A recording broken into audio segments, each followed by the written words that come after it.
the slides. Okay. Hello, everyone. My name is Bahman Sadeghi. I am the owner of Meadow Gold Dairies. I'll share with you my journey. I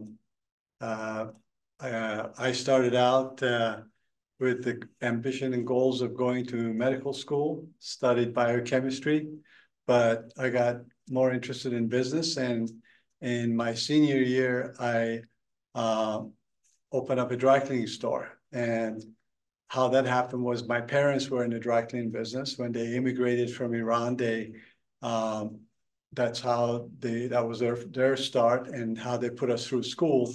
But along the way, being the oldest, I kind of learned the business. And I was going to school at UCLA. I was a biochem major. And I was, one day, a gentleman walked in and said, my in-laws have a dry cleaning store. Would you do the cleaning for them? So we got talking and he said, where do you work? He said, I work at UCLA. I work at Jules Stein Institute. I'm a researcher and a microbiologist. I said, well, I'm looking for a volunteer job because I want to gain experience to help me with my pursuit of medicine. And he invited me and I had an interview and I got a job at Jules Stein doing research. About 6 months, 9 months later, he was saying, I want to open up my own business. I'm tired of working 9 to 5. What do you think of dry cleaning business? And we went together in business together. We borrowed the money from UCLA Credit Union because he was an employee of UCLA. And that's how we started. We struggled. We was on a shoestring. We opened up a dry cleaning store. And he would cover the one day and I would cover another. So we kind of alternated. But that was my introduction and how I dropped out of school to go into business. But along the way, I felt there was a need for better understanding of financing of dry cleaning equipment because banks didn't want to do startup financing. And I felt the collateral was solid. And the type of borrowers were mostly immigrants who this was their livelihood. And I had seen my parents go through that process. So I decided that I'm going to get into the financing of dry cleaning equipment. And I'll go and talk to individuals privately to raise capital to invest in dry cleaners. And I was 23 at the time. And I realized that people don't part with their money so easily to 23-year-olds say, here's the money, you go invest it. So that didn't work so well. I think I had one friend who invested $70,000 and we lent that out in one transaction. So it was because it cost almost $100,000 to do a dry cleaning, at least back then. So come to find out, if I have credit-worthy customers, I can discount the stream of payments to another bank. And I thought, okay, I actually don't need private funds. I will do this through conventional secondary market. And that was the path I was on. But as these were startups, not everybody would qualify. So they would be shorter collateral. And what I did was, which was innovative in some way, take the profit from the transactions that stand on their own and invested in the ones that didn't quite make it. And I would put it up as a CD for that additional collateral. So what happened over time is that the reputation was that if my company couldn't finance the transaction, nobody else could. So that helped us grow to become the dominant financier of dry cleaning equipment on the West Coast, United States. And I think in 1986, I remember one of my peak months was we were funded almost $800,000 in 1 month. And I was still only 26 at the time. So that was my my start on, finding a niche that I was able to identify, and second, do it better than anybody else. And I think that's probably the common thread. Whatever you find, you want to be able to see the angle of how you're going to do it better than anybody else. Along the way, my younger brother, who was interested in the dairy, having a dairy farm. I was in Hawaii in '85. I went back to him and I said, why don't you consider Hawaii? Kind of very simplistic, naive, kind of, being, awed by Hawaii itself, like so many people are. And I came out here with my brother and my dad, and we went to June Dairy Month Day, and he got a job offer at Waimanalo Dairy.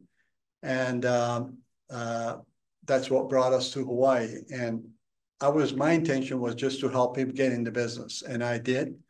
Understanding finance, I knew how to raise the capital, and bought the smallest dairy in Ahuloa in 1989. Previous to that, we were raising cattle. And it was supposed to be my brother's and my parents' kind of venture, and I was just helping. But I owned 1/3 of it, my parents owned a third, and my brother owned a third. In '97, after I just gotten married, I decided that let's come to Hawaii because it was not really doing that great. Said, let's go. And to my wife, we spent 2 years, we either fix it or we sell it, or if we don't agree, we will, we'll just leave it alone. And when I came, it was evident that we had to grow or we're going to just be stagnant.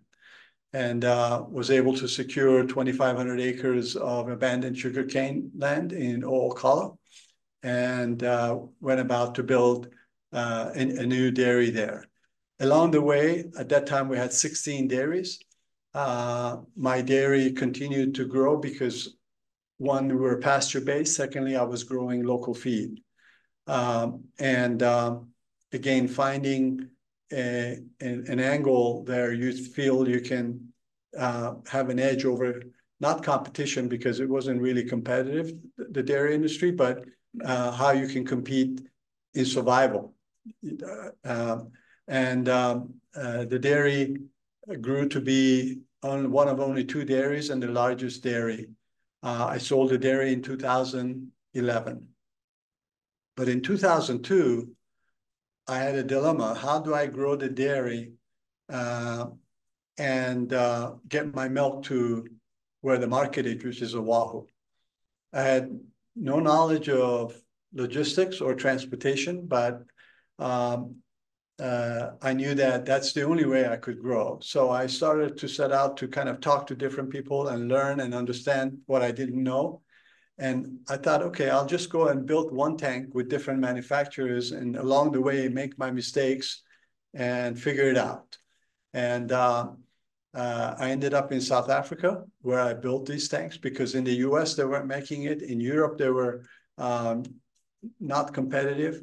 And China wasn't even online to make these tanks. So South Africa was kind of the dominant manufacturers. And I went down there and I say, I want a tank that's hauls milk and milk only all day long, because the dairy, you don't turn off the milk, it's always flowing. And most transporters, they design a tank that can do multiple things.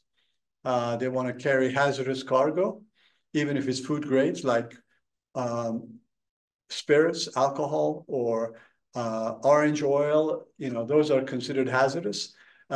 Versus milk, which is non-hazardous. And milk being non-hazardous, you don't need to be a regulated tank.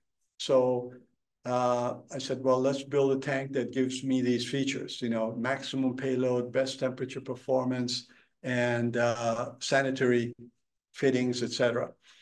And when again, a little bit of outside the box thinking and not being married to anything I came in from outside the industry. It was an advantage, I think. That tank, when I shipped it to Hawaii and I did my first shipment from Hilo to Honolulu, I was able to get the milk there at almost no loss of temperature or gaining temperature. And it provided 10% more payload. So for Meadow Gold at the time, that meant a lot, because they were bringing a lot of milk from the mainland in tankers. And because at that time, the local production had declined. They said, would you be interested to haul our milk? So accidentally from dairy, I ended up in transport of milk from the mainland. And but I had a tank that was unique in the marketplace. I mean, nobody had designed a tank in the world with those specs. So it wasn't a perfect tank for hauling other commodities, but it was perfect for milk. And that put us on the map for basically growing a company that I called it Hawaiian-inspired tank transport, because these tanks are, we call it intermodal because they move on rail, ship, or road.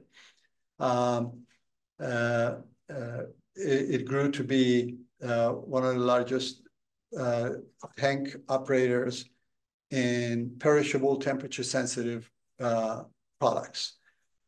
Subsequent to that, I was exposed to the citrus industry in Florida, where they store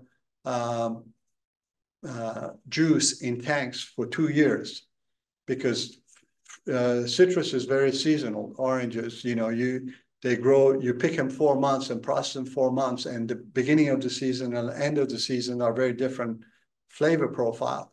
But how they store it, when you go to Tropicana or Simply Orange, they said not from concentrate. The way they are able to give you basically single strength or fresh orange juice, and I wouldn't say fresh, but not from concentrate, is because they're able to store it for a long period of time aseptically. And aseptically means sterile, micro-free. You can probably see milk that's shelf stable that doesn't require refrigeration, and it holds 3 months, 6 months. That's the technology. It's basically a sterile environment where there is not a single bacteria in that package or in that tank that can grow. So I decided to apply that technology to my transport tanks, and that created a company called Acceptrans, and we had to put refrigeration on it. So that company grew to be, it was the first aseptic bulk tank transport, and put us on the map where we were moving products worldwide, which was coconut water for Vita Coco, citrus for Mexico producers, for Tropicana grapefruit into Europe. We even did milk into China. So that company grew to be the leader, and still isn't a leader. But I sold the company in 2013, and then another part of it in 2017. But all of this started in related from the milk and farming here. In 2019, when Dean Foods, the parent company, which is a publicly traded company, owners of Meadow Gold, filed bankruptcy, kind of the fate of Meadow Gold kind of became uncertain. And on April 1, 2020, they announced that they're going to close down the company because there was no buyers. Being a farmer who shipped to Meadow Gold, and they were my customer because I transported milk and I knew the value of the organization and its history, I decided that reach out and ask if they would be willing to sell the company. And basically, they were out of time. So reluctantly, they gave me 1 day to look at the company and decide I want to do this or not. And I made an offer on the April 10th. It got denied on April 11th. I went back and wanted to find out why would a company with this history, with 300 employees, would rather shut down than continue. And their reasoning was that some of the real estate on Oahu was worth a lot more than the company, so they would be better off just part the company. And then I decided to say, well, you keep that piece of real estate, I'll buy the rest of the company. And I was able to reach an agreement on the 12th of April, almost 1 hour prior to the final decision that had to be notifying all the management. And we had 18 days to get our financing and get bankruptcy court approval and close the transaction. So May 1st, 2020, in the middle of COVID, acquired Meadow Gold with many challenges, because all the back office, HR, accounting, IT was done by corporate headquarters, and that was not part of the sale. So you get a company that doesn't have any of that.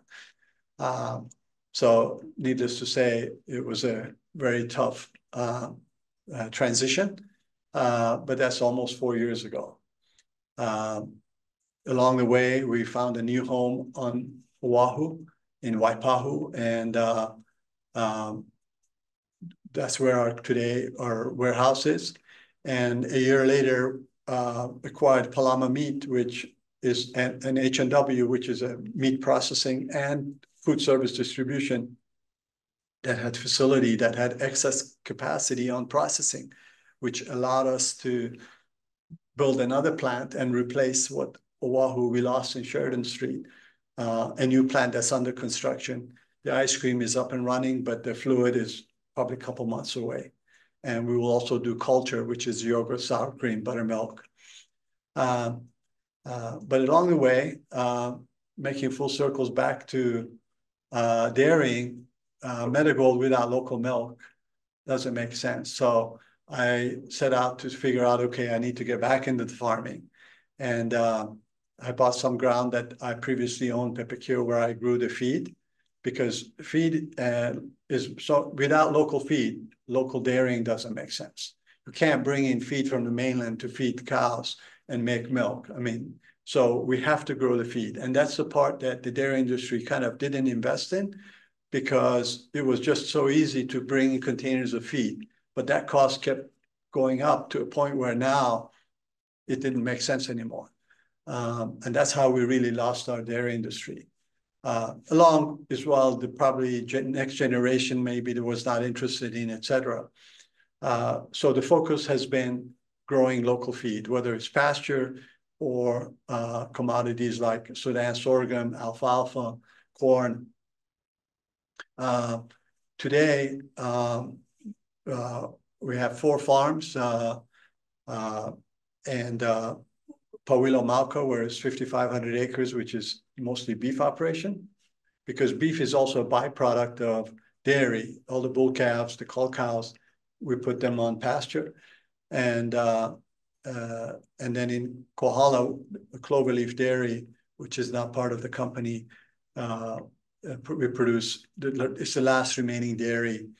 And so that's been the journey. But if you look, when I look back, and is that something led to another that was related, meaning that you're doing something, you see an opportunity or a void that's not being met, and you say, you know, I can do that. I can do that better.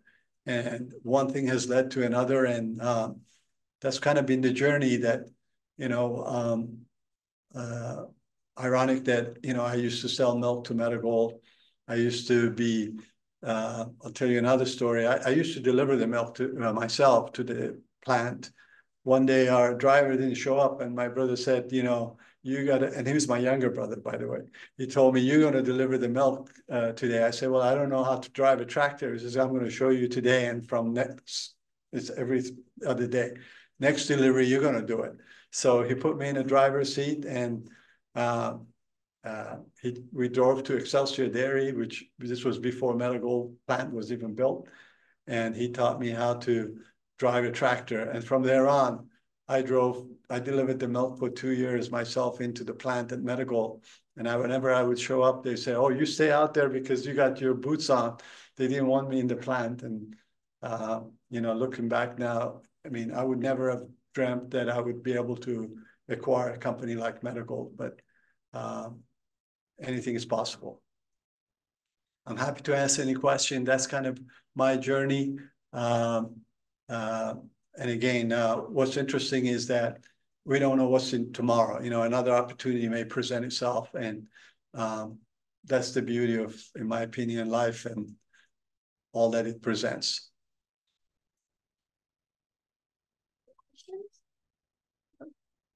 We can take one question. Okay. Sorry, I'll cue this up for you.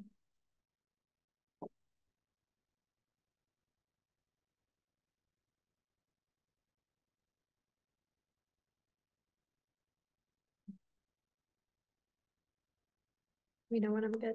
And then how should I change the slide? Oh, yes. Let me just get the share some.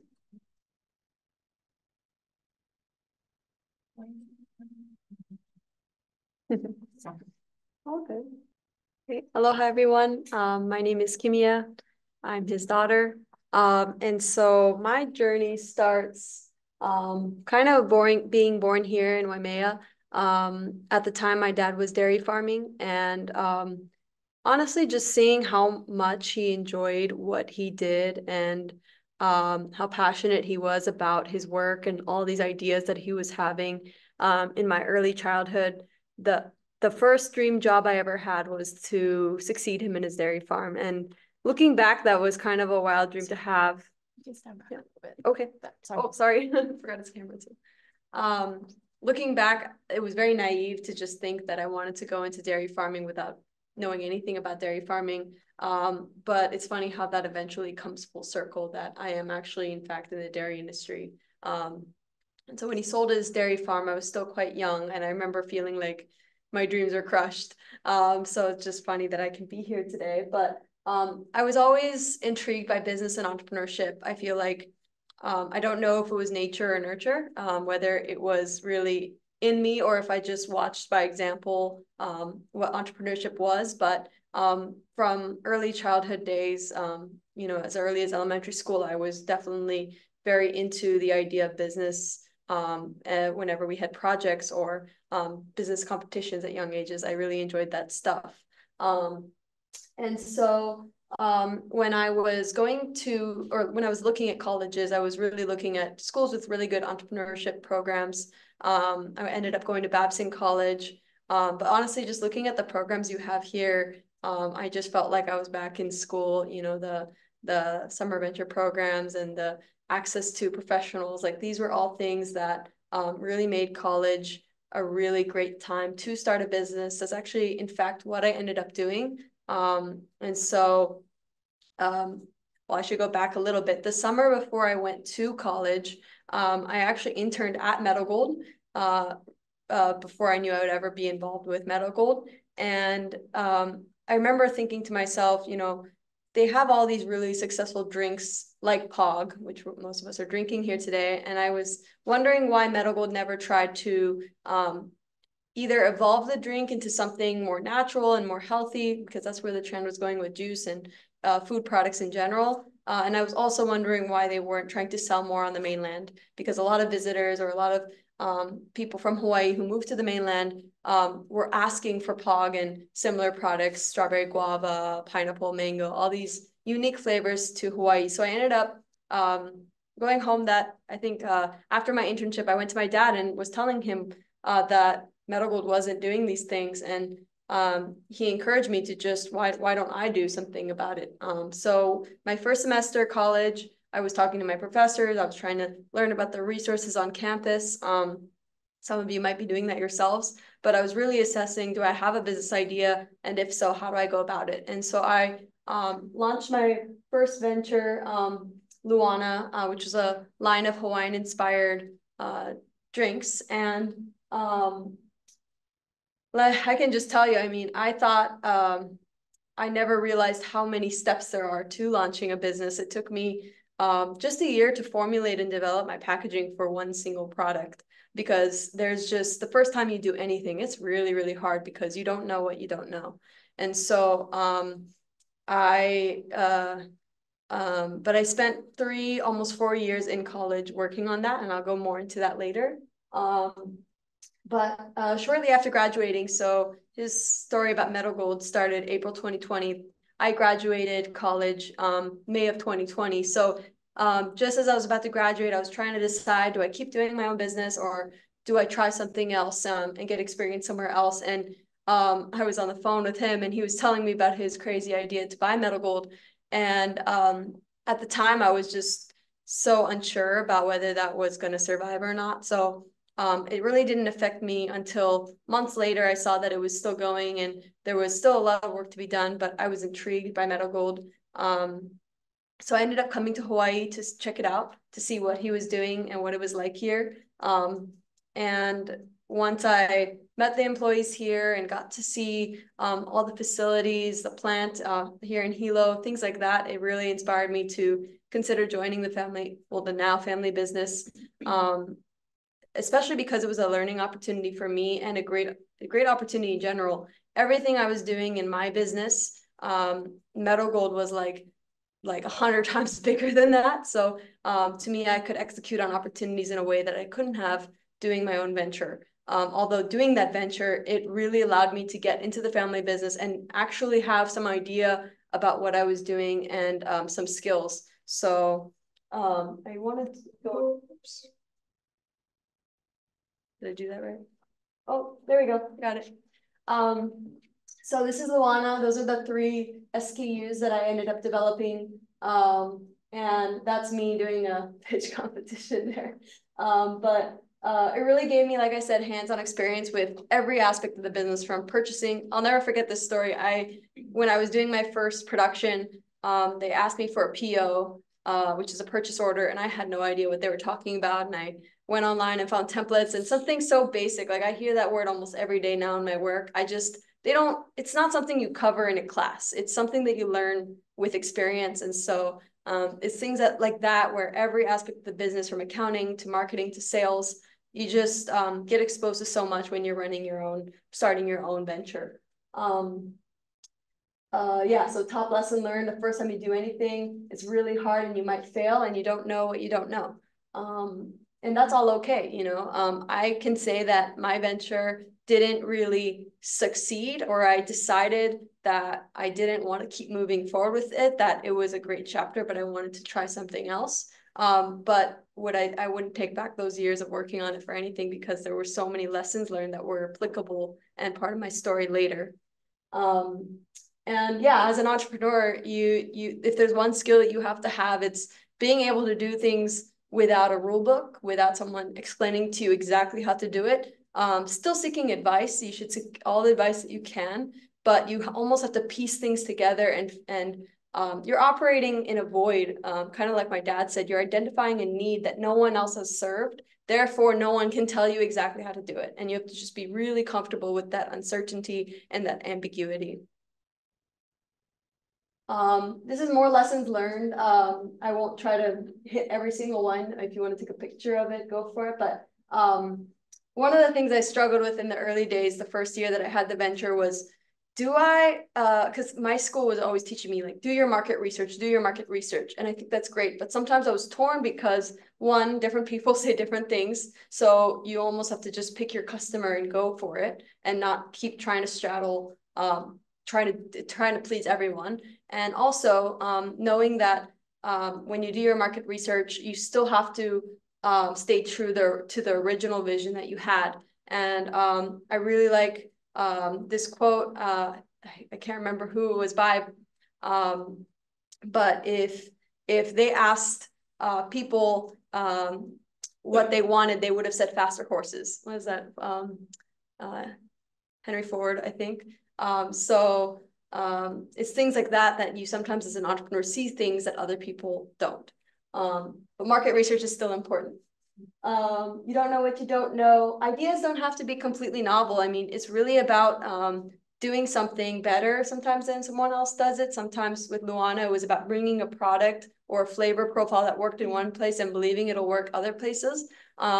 So you don't have to have a super new technology. Sometimes it's just doing something just a little bit better and adding value, and then you'll adapt that product and service along the way as you continue to grow your business. Get involved in the industry. I mean, that is something that if there's conferences going on, or people that you can talk to, that information is more valuable than anything. It'll save you a lot of mistakes, and get hands-on experience. I think one of the regrets that I had was that during my years in college, while I was working on Luana, I feel like it would have benefited me to do internships. Let's say, at least during the summer, go to another food and beverage company, do an internship, and then bring that experience back to my business. I was super focused on my business, which is, you know, honestly, it's not a bad thing, but I think it would have been even better had I tried other things and put those different experiences together and brought it back. So that would be my tip. These are just some books that I read, especially during my college and post-grad years, that are anyone who's interested in entrepreneurship should definitely check out. Different things, so like Founder's Dilemma, just a lot of different considerations that entrepreneurs make, things that they're faced with, challenges. Shoe Dog is a really great story from the founder of Nike. A lot of things that a lot of entrepreneurs can relate to and learn from. And then Art of the Start is more like the handbook to how to think about your business ideas and ventures. That's really it. I just wanted to save time if you guys had any questions. And then I also put up our Meadow Gold stuff. This actually on the right here, these dream bars is a project that I got to work on in Meadow Gold. Again, my whole thing with Luana was idea to market, like just bringing products to life. And so this is one of the multitude of products I got to do. So Luana was just juice, but now in Meadow Gold, ice cream and juice and macadamia nut milk and all these different products we get to create, and there's a lot of opportunity. So this is a really exciting project that I got to work on recently. I don't believe it's on Big Island yet, but follow us for more. Yeah, I could take any questions. We had a question online for Bahman. Would the milk transporter work you designed for? Would the milk transporter that you designed work for other temperature sensitive food items like eggs? So yeah, so this tank is basically a super insulated tank with active cooling. So yes, it would, unless it's a hazardous product, meaning that it's, you know, citrus oil or some of the alcohols are flammable, are classified products where they need to be transported in specialized tanks. But if it's purely a food grade, temperature sensitive, absolutely. And for Kimia, what was the hardest thing about launching Luana? Oh, there's too many. Actually, there's one clear one. Distribution. I mean, I really underestimated how difficult it was to get distribution, especially on the mainland where things are a lot. For example, here in Hawaii, normally you don't have things like slotting fees. On the mainland, you have to expect to spend like almost $2,000 for one facing at one store, or maybe at a chain. I'm not sure, but and talking to distributors was also much harder.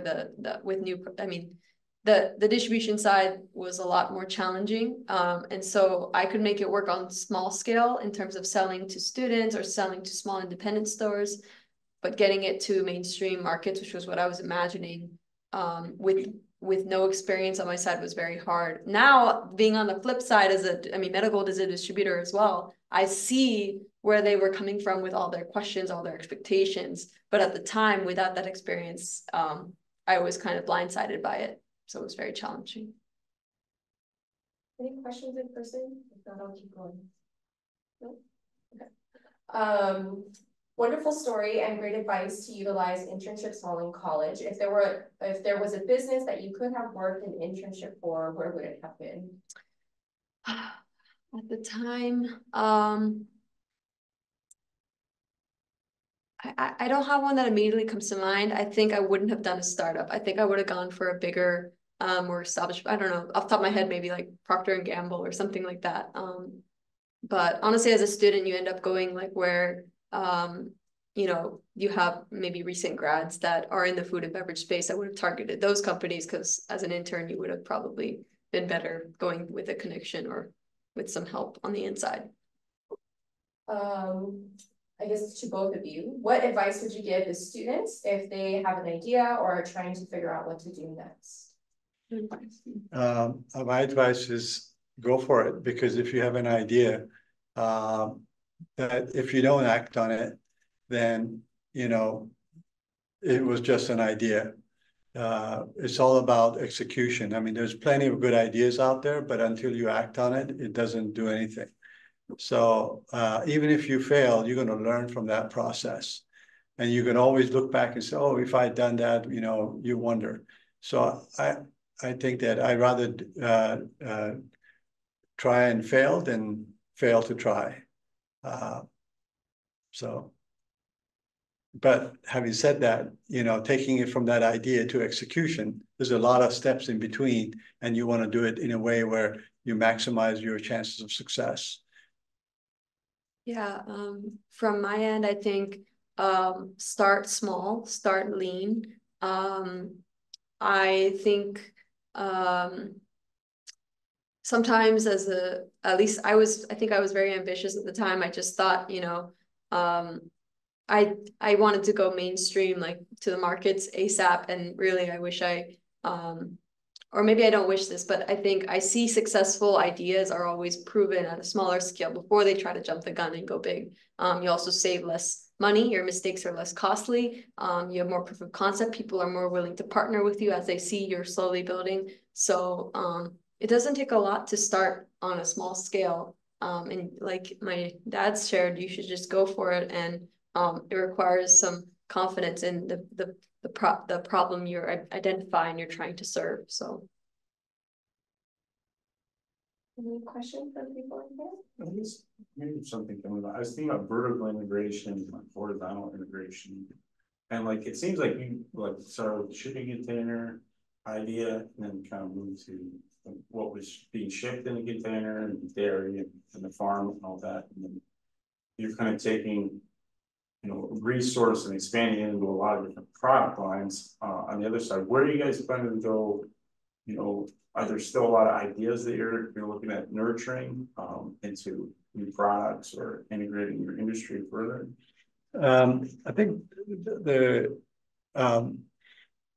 what's for sure is that everything continues to change. Change is the only constant. And therefore, I feel like we need to reinvent Meadow Gold. What that is, I think some of it is the type of product, is our business model, is our capability. So it won't be one idea. For example, on the production side, what we lack here in Hawaii is scale. On the mainland, there's a plant that does milk and milk only, and they run millions of pounds per day. We'd be lucky to run that per week or per month, depending on the commodity. So what we have to do, we can't drive across the border into another market and sell our product, you know, and for us to ship from here to mainland is very costly. It can be done, but what has happened, you see the successful companies actually pick up and go to mainland and produce it there. And so that's the challenge we have here. So we need to look at how can we combat that? And the model that I have in mind today is that I need to do more than just fluid milk. I need to do juice and drinks. I need to do ice cream, and I need to do cultured, all under one plant. A plant that also does beef and also does distribution. So that's the business model that doesn't exist on the mainland. So you have to think, okay, how can I overcome the challenges I have here, right? So that's one example of reinventing ourselves. And so there are many different avenues. I mean, our business may be through acquisition or through partnerships or ventures. We may be able to solidify our existence and not be saying, okay, Meadow Gold is going to be over time, be irrelevant because they can't compete with imported products from the mainland. So I think you constantly are scanning opportunities and saying, okay, and basically rethinking your own thinking. That, you know, the path I'm on, is this the right path? And you got to question your own thinking. And that's sometimes difficult because it's hard to go forward while you're looking backward all the time, you know, or backward looking forward, either way. But so never stop reinventing the business. I don't know if I answered your question. Okay. Question online. Sorry, hold on one second. Kind of going along with those challenges, can you elaborate on some of the challenges you had encountered with distribution into larger chain stores? Is that for me? Sorry, can you repeat that one? If you can elaborate on some of the challenges you encountered with distribution into larger chain stores. Yeah, again, very naive. Like there was a few times I would, walk into a store and, try to find who the decision maker was. And it's like, this was one of the chains in California, I can't, Sprouts maybe. But yeah, it's just every time they answer is usually, that's a completely different office and they won't tell you who it is. And, it's just, it's intentionally very difficult to get to the right people without the connections or without the experience. And I remember we hired a consultant, and probably didn't have enough plan. So that was my plan A, was this consultant with all these industry connections would help to do all these things. But really, I wish I had a plan B, a plan C, a plan D. But sometimes I think when I thought I had an answer, I was content and I was busy working on other things, that I was relying on a person or a circumstance to get me where I wanted to go. But really I just didn't think it through, nor did I know what to even think through. That's where talking to people who did secure distribution successfully would have been, which I remember having some of those conversations, but again, I would have spent more time in that because that was my biggest issue, because co-packers really have large requirements for minimum production runs and all these things. And when you do one, you want to make sure that you get your product to the market as quickly as possible. Otherwise, you're sitting on perishable product. So I'm not sure if that answers the question, but overall, it was challenging because identifying what to do and who the right people are is not as easy as you might think. I can add to that. When you have an unknown or unrecognized brand or launching a new product, that's also tough, because the stores want something that the consumers want.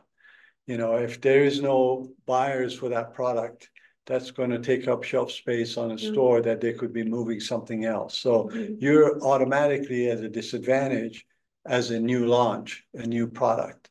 And then if you have one SKU instead of 3 or 4, that's even tougher. So there's several challenges. And another thing I just thought of was I had not thought about my costs and my pricing correctly. Now being on the distribution side, I realized that although my actual cost was high because it was a new startup and I would have gained efficiencies along the way, I should have been more competitive with my price just to get through the door. And I could always increase it or, do whatever. But I should have been willing to say, okay, for the first 3 years, I'm going to go at a loss just to get traction. And because the number one thing distributors would tell me was your price is high. And it was high, but I was really, I could have been more competitive, and that would have probably helped get my foot in the door. Sorry, I don't know who had unmuted earlier, but if you want to go next, you can. You represented my question. Thank you so much. Okay, great. Another question was, if you had to restart from scratch today, knowing what you know now and factoring near future changes you're aware of, what would you do differently and why? Yeah, I think it's for me. Yeah. That's a tough one because I honestly don't know.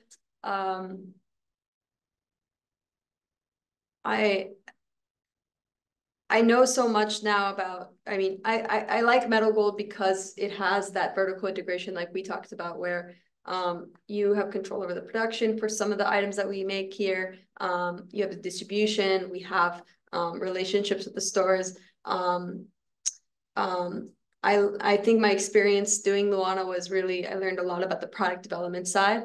But just knowing how competitive the food, there are so many food and beverage startups that start every single year. And there are some really great ideas out there. But I think what I was trying to do, I don't know if it would have succeeded. I mean, really success in the food and beverage industry is, it's a huge uphill battle, and you have to be really committed to the idea that you have and why consumers need it, because it's shelf space. Any retail grocery store, it's you really have to be dedicated to build a brand from scratch. Basically, what I'm saying is, I don't know if I would have tried to build a brand from scratch.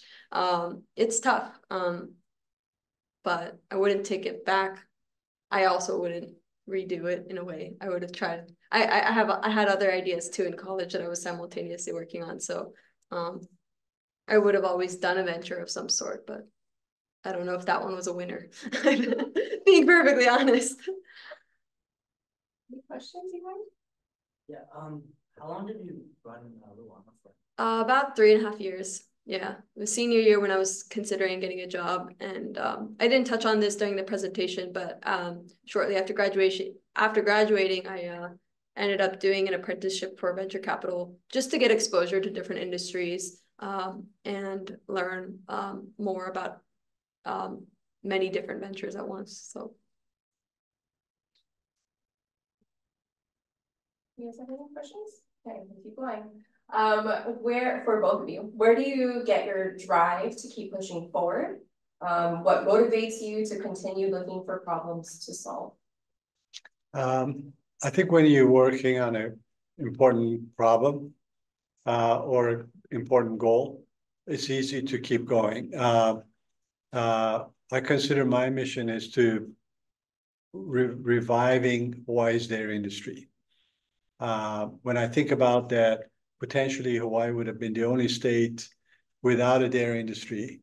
And the fact that we're here today and we can bring it back, that to me is enough worthwhile goal that, you know, kind of takes away all the pain, all the challenges. So thinking long-term and being optimistic about the outcome keeps you going.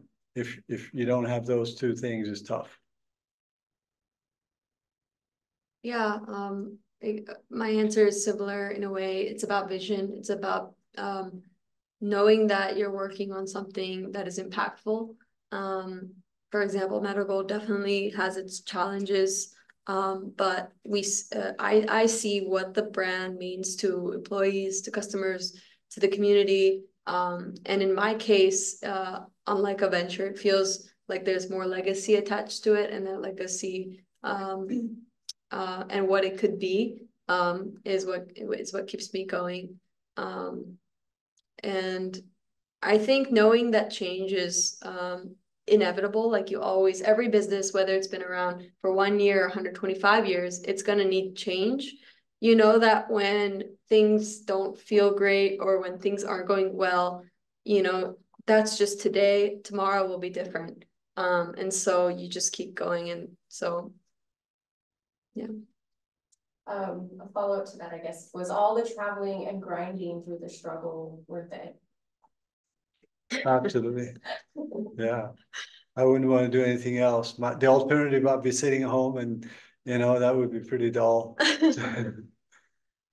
Yeah. No, I don't know why, but I think I'm addicted to learning and just growing as a person. And so if nothing else, even when I do fail, or even if we fail, or, you know, you never know what can happen, I never have that regret of, oh, I wasted my time. It's like, no, you carry these things with you, these lessons learned, and it makes you less afraid of failure too, because if you're doing it for the sake of learning and for being better and for trying to do something impactful, even if it doesn't work out, you can pick yourself up and move on. So it's worth it because it makes you stronger, I guess. What steps would you advise the entrepreneur to take to get their new products into chains like Foodland, 7-Eleven, Safeway, etc.? That's a good question. Honestly, my contact info is up there. I'm happy to give more details to this answer, since I propose new products to these retailers all the time.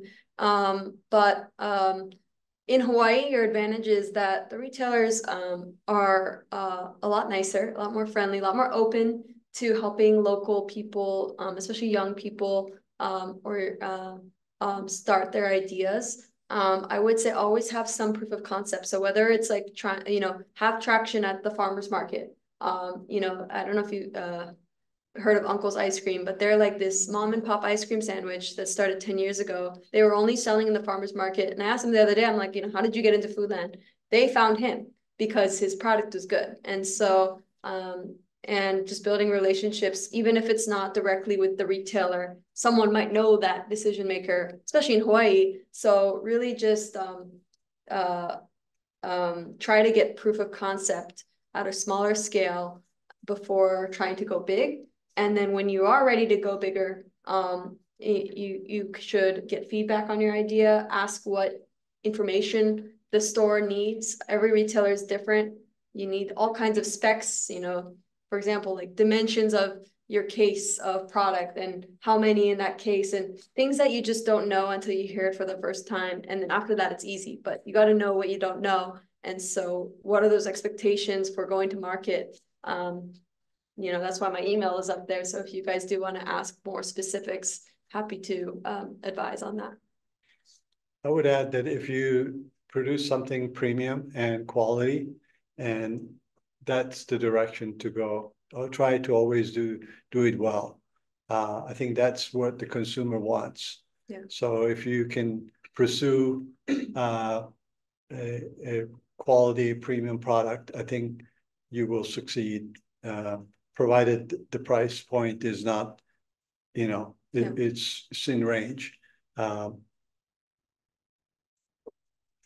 For Bahman, as a problem solver, it seems you come up with new ideas all the time. Have you patented any of your ideas?